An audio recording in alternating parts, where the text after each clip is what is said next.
Welcome to Roadfly TV, your latest automotive fix from roadfly.com. Welcome to Roadfly TV. I'm Jessi Lang, here to tell you everything you need to know about the 2010 Nissan 370Z Roadster Touring. They've reduced the size and weight and added a bigger engine, giving you ample grin-provoking power and enough agility to hold your own on the track. The new exterior is more aggressive in appearance, and it's lighter and tighter in structure than the previous model. The wheelbase is nearly 4 inches shorter, and overall length is reduced by about 2.5 inches. It has an aluminum hood, door panels, and trunk for reduced weight, and at the same time, the body structure was revised to improve stability. It's got the signature long nose, short cockpit proportions, vertical door handles, and a new headlight and taillight treatment, which give the lights a boomerang shape. Now, the soft top was designed with 3 goals in mind: to give you a beautiful, sleek silhouette, whether the top was up or down, to provide an easy single-button operation, and to reduce wind noise.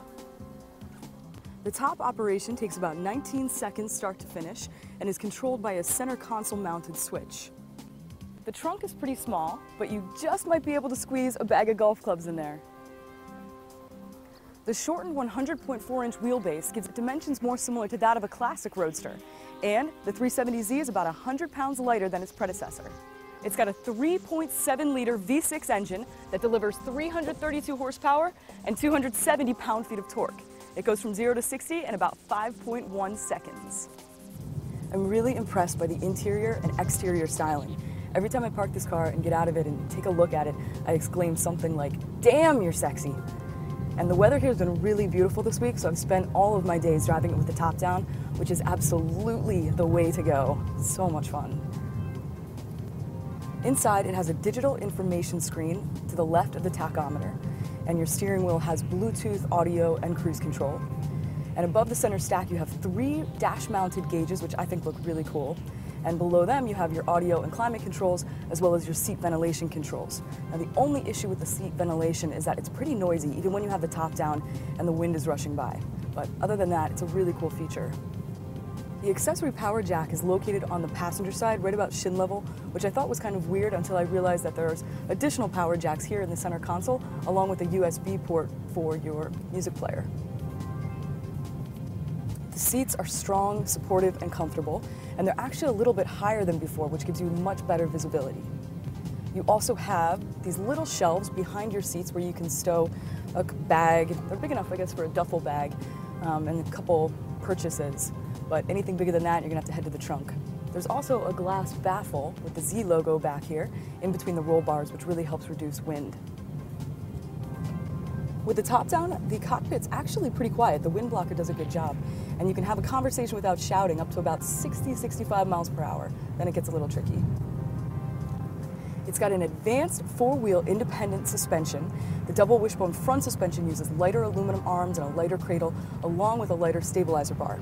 Now, the 4-link rear suspension is also stiffer and also lighter, and it's got a rear cradle that's entirely integrated into a single part. There's also some high-response shock absorbers on each corner to improve ride comfort.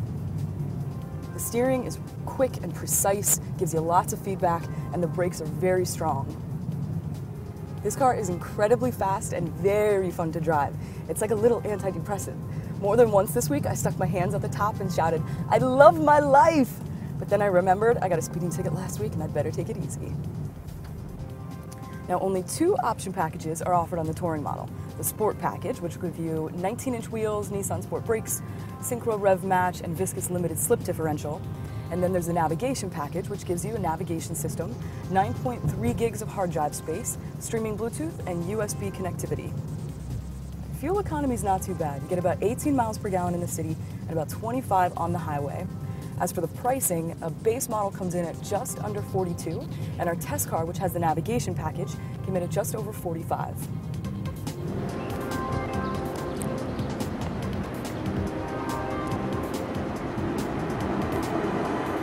Nissan continues to impress me with their innovative, smart, and stylish designs. Gorgeous inside and out with sharp and precise handling, the 2010 Nissan 370Z Roadster Touring proves that you can have a soft top without sacrificing driving excitement. That's all today for Roadfly TV. I'm Jessi Lang, and I want your input. Send us your comments, rate our videos, and join the Roadfly family by subscribing to our channel. Reduced the size and weight and added a bigger engine, giving you enough power. There's 332 horsepower and 270 pound-feet of torque.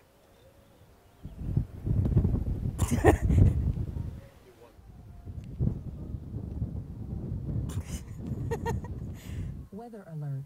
Uh-oh. Wind warning around current location. I can't turn that off, I don't think, no matter what. To give you an easy single button operation. Did you see the waterfall? At least once throughout this week, I put my hands out the top and shouted, "I love my life." It's True good. story. No, it's a true it's good. story. Charlie's gonna like it.